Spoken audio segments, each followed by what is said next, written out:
श्री सूत जी कहते हैं, महात्मा नारद के वचन सुनकर राजश्री अम्बरीश ने विस्मित होकर कहा, महामुने, आप मार्गशीर्ष, अगहन आदि पवित्र महीनों को छोड़कर वैशाख मास की ही इतनी प्रशंसा क्यों करते हैं? उसी को सब मासों में श्रेष्ठ क्यों बतलाते हैं? यदि माधव मास सबसे श्रेष्ठ और भगवान लक्ष्मीपति को अधिक प्रिय है तो उस समय स्नान करने की क्या विधि है? वैशाख मास में किस वस्तु का दान, कौन सी तपस्या तथा किस देवता का पूजन करना चाहिए? कृपा निधे, उस समय किए जाने वाले पुण्य कर्म का आप मुझे उपदेश दीजिए। सद्गुरु के मुख से उपदेश की प्राप्ति दुर्लभ होती है। उत्तम देश और काल का मिलना भी बड़ा कठिन होता है। राज्य प्राप्ति आदि दूसरे कोई भी भाव हमारे हृदय को इतनी शीतलता नहीं प्रदान करते जितनी कि आपका यह समागम। नारद जी ने कहा, राजन सुनो, मैं संसार के हित के लिए तुमसे माधव मास की विधि का वर्णन करता हूँ। जैसे कि पूर्व काल में ब्रह्मा जी ने बतलाया था, पहले तो जीव का भारतवर्ष में जन्म होना ही दुर्लभ है, उससे भी अधिक दुर्लभ है वहाँ मनुष्य की योनि में जन्म। मनुष्य होने पर भी अपने अपने धर्म के पालन में प्रवृत्ति होनी तो और भी कठिन है। उससे भी अत्यंत दुर्लभ है भगवान वासुदेव में भक्ति, और उसके होने पर भी माधव मास में स्नान आदि का सुयोग मिलना तो और भी कठिन है। माधव मास माधव लक्ष्मीपति को बहुत प्रिय है। माधव वैशाख मास को पाकर जो विधि पूर्वक स्नान, दान तथा जप आदि का अनुष्ठान करते हैं, वे ही मनुष्य धन्य एवं कृतकृत्य हैं। उनके दर्शन मात्र से पापियों के भी पाप दूर हो जाते हैं और वे भगवत भाव से भावित होकर धर्माचरण के अभिलाषी बन जाते हैं। वैशाख मास के जो एकादशी से लेकर पूर्णिमा तक अंतिम 5 दिन हैं, वे समूचे महीने के समान महत्व रखते हैं।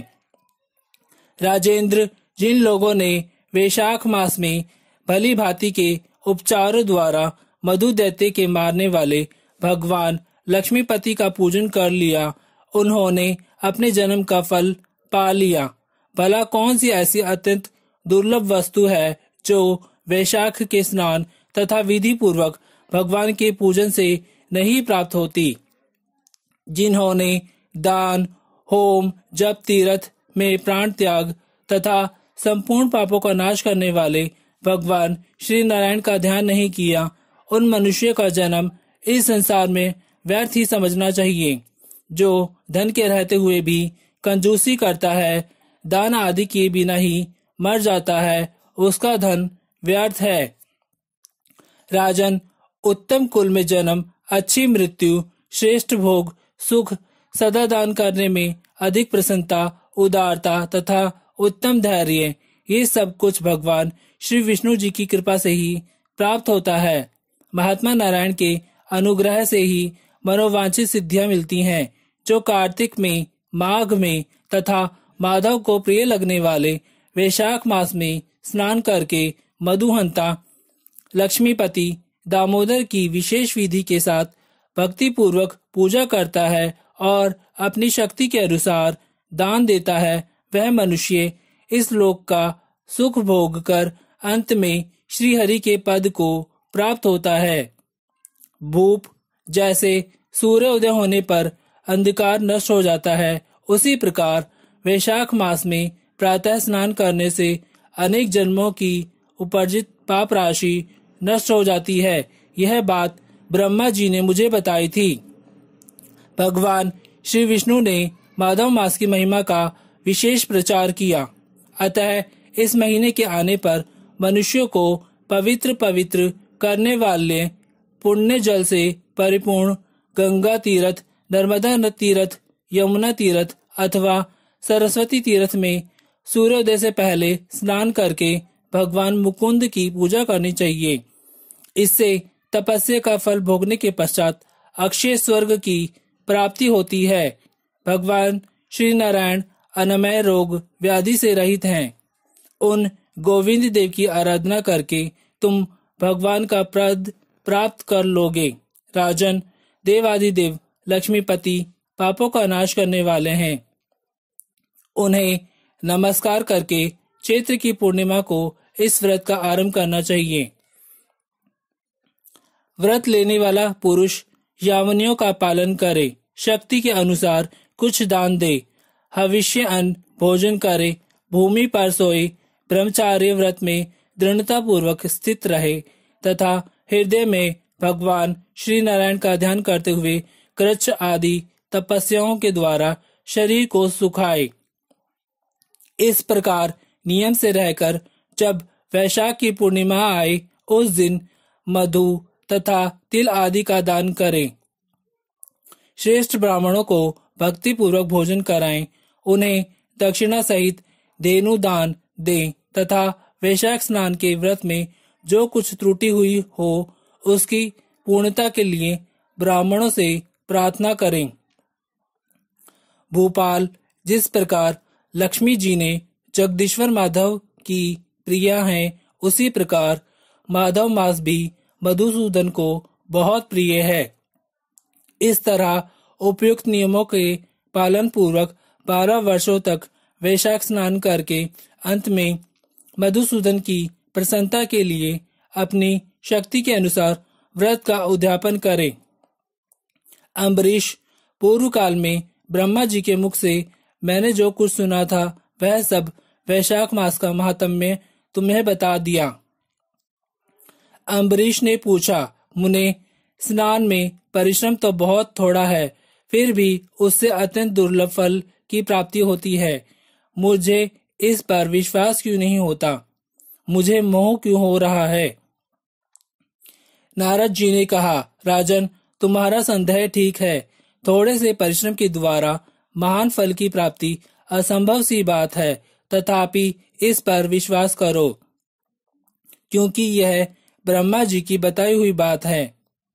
धर्म की गति सूक्ष्म होती है, उसे समझने में बड़े बड़े पुरुषों को भी कठिनाई होती है। श्री हरि की शक्ति अचिंत्य है, उनकी कृति में विद्वानों को भी मोह हो जाता है। विश्वामित्र आदि क्षत्रिय थे, किंतु धर्म का अधिक अनुष्ठान करने के कारण वे ब्राह्मणत्व को प्राप्त हो गए। अतः धर्म की गति अत्यंत सूक्ष्म है। भोपाल, तुमने सुना होगा आजामिल अपनी धर्मपत्नी का परित्याग करके सदा पाप के मार्ग पर ही चलता था, तथापि मृत्यु के समय उसने केवल पुत्र के स्नेहवश नारायण कहकर पुकारा। पुत्र का चिंतन करके नारायण का नाम लिया, किंतु इतने से ही उसको अत्यंत दुर्लभ पद की प्राप्ति हुई।